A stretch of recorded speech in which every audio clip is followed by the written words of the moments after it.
Hello everyone, welcome to Study IQ Judiciary. This is me Vasudev Monga, and today we are going to move ahead with the legal judgments of the Supreme Court in the month of the January 2023. अभी तक हम यहाँ पे अक्टूबर, नवंबर और दिसंबर की judgements को cover कर चुके हैं और मेरी आप लोगों को यहाँ पे रिक्वेस्ट है कि इस वीडियो से पहले आप उन वीडियोस को भी यहाँ पे देख लें, right?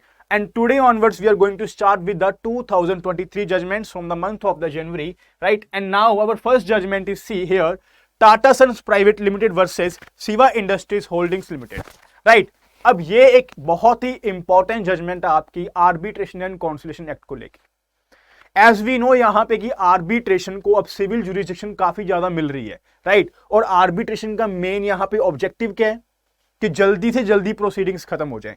And as per section 29A of the arbitration and the conciliation act क्या लिखा है वहां पे, that the proceedings before the arbitration should be completed before 12 months. 12 months में यहां पे कंप्लीट हो जानी चाहिए आर्बिट्रेशन की प्रोसीडिंग्स, राइट? बट ये जो प्रोसीडिंग्स है ना कि हमारे 12 महीने में कंप्लीट होने वाली है, इन दिस जजमेंट यहां पे सुप्रीम कोर्ट ने स्पेशली बोल दिया that this period only applies to the domestic arbitration. अगर दो पार्टीज इंडियन हैं, अगर उनमें आर्बिट्रेशन प्रोसीडिंग्स चल रही हैं, then this period is binding upon them.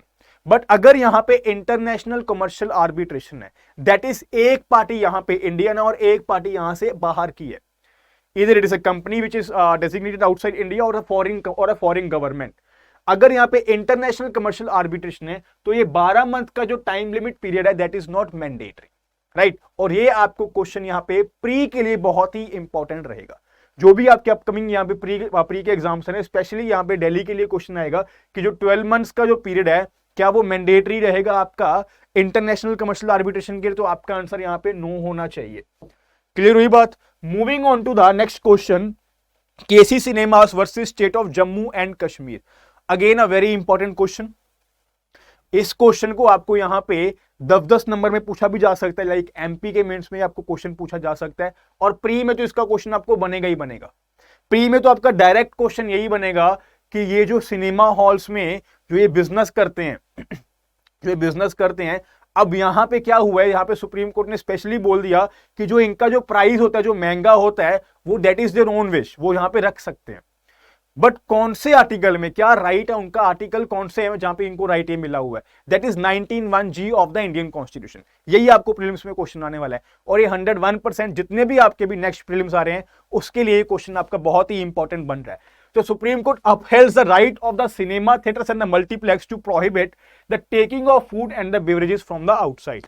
कि आप जब भी सिनेमा हॉल में जाते हो, जब भी मूवी आर जाते हो, पीवीआर जाते हो, तो यहां पे आप अपना बाहर से फूड अंदर लेके नहीं जा सकते, दैट इज प्रोहिबिटेड। ये रिट पड़ी थी कि यहां पे अलाउड होना चाहिए बिकॉज अंदर का जो फूड है वो बहुत ज्यादा कॉस्टली होता है।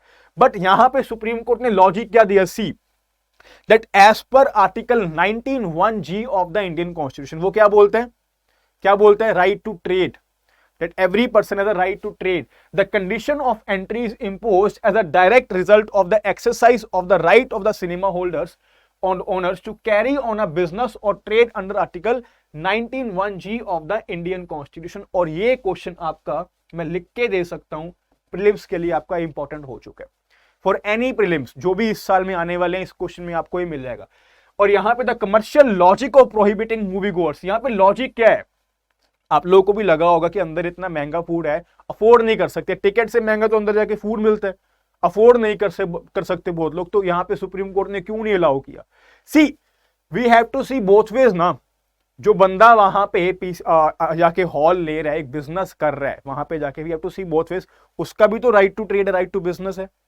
अब उसको अपने यहां पे बिजनेस के लिए, इकोनॉमी के लिए करना भी जरूरी है। तो the commercial logic of the prohibiting movie goers from carrying their own food to the cinema hall is to stimulate and boost a vital aspect of the business, the sale of the food and beverages.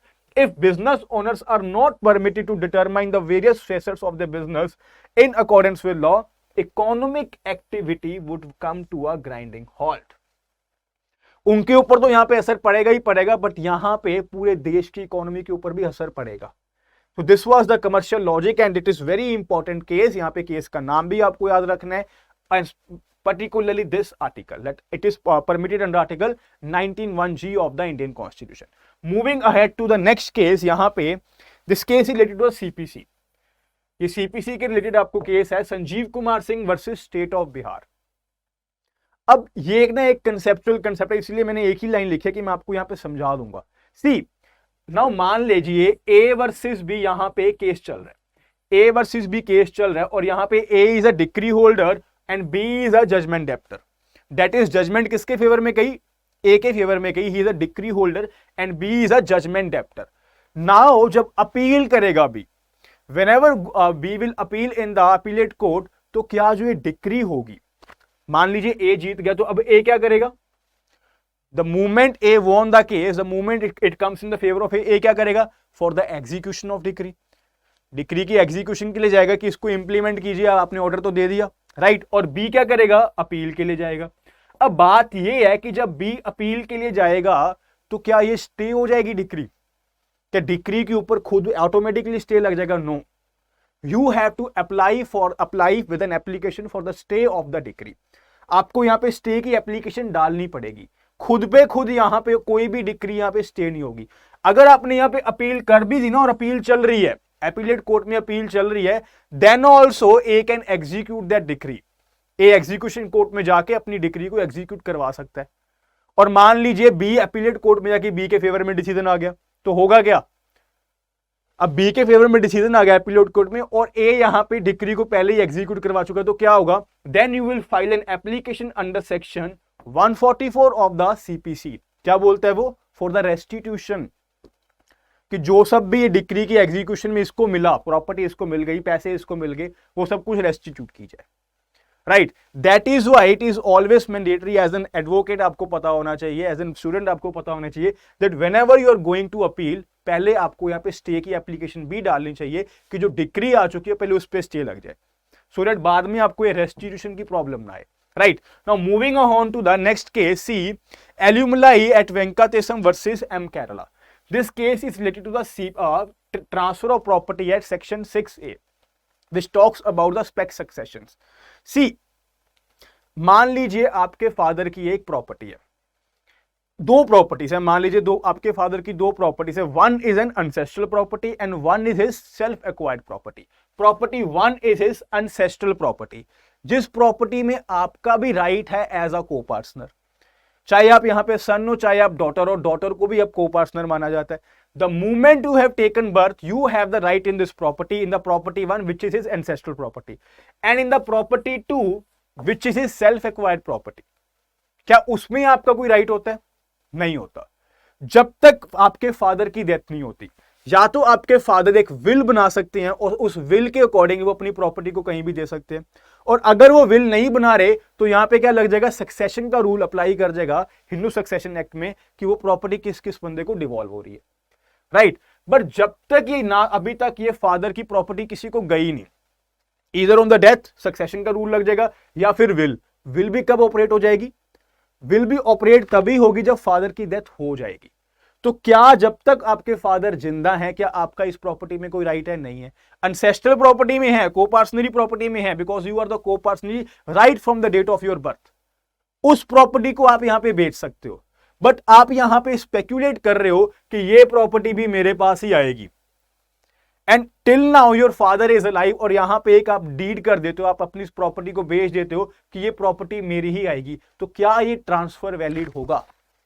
क्या ये transfer valid होगा? The right in the spec succession, that is कि आपको लग रहा है that you are speculating that this property will devolve to you, but it actually may not, वो हो ना हो, फादर आपकी विल के साथ किसी और को प्रॉपर्टी दे सकते हैं, राइट। तो यहां पे यही केस था कि यहां पे जो सन था उसने self acquired property of the father को किसी और को ट्रांसफर कर दी थी, and the Supreme Court held that transfer is not valid as per section 6A of the TPA, right. Moving ahead, next case is Basavaraj versus Padmavati. See, this case is related to the SRA, और इसके भी मैं आपको यहां पे directly fact समझाने वाला हूं कि यहां पे सूट क्या था।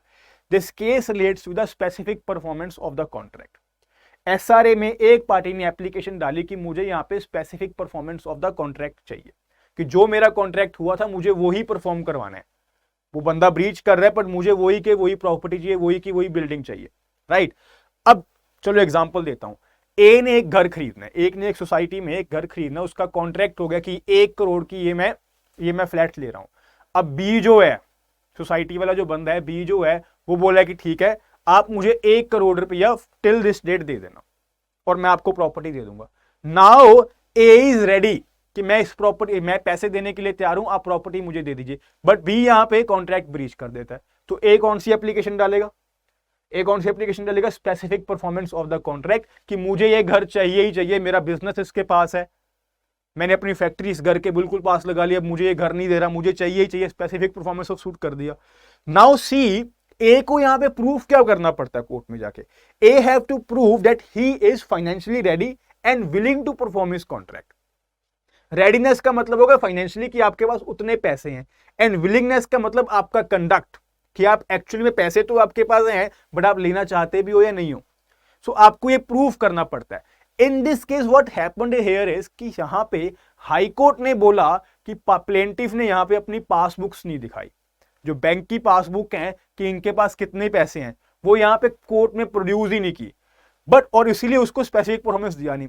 But the Supreme court here said कि जब तक आपने बोला ही नहीं उसको कि अपनी पासबुक दिखाओ, आप कैसे डिटरमाइन कर सकते हो कि that he is not financially ready to make the payment, right? So यहां पे वही word, unless the plaintiff was called upon to produce the passbook either by the defendant और बाय द कोर्ट, और the court orders him to do so, no adverse inference can be drawn. क्या adverse inference? That he is not financially ready to perform his part of contract. आप ये यहां पे presumption कर ही नहीं सकते हो। आप मंगवाइए पासबुक, अगर वो पासबुक देने से मना कर रहा है, आपको नहीं दिखा रहा, then you can conclude that he is not ready, but unless you asked him to do so, this inference can not be drawn, right? I hope आपको ये पूरा लेक्चर क्लियर हो गया होगा यहां पे। Alright then, thank you so much, I will see you in the next lecture.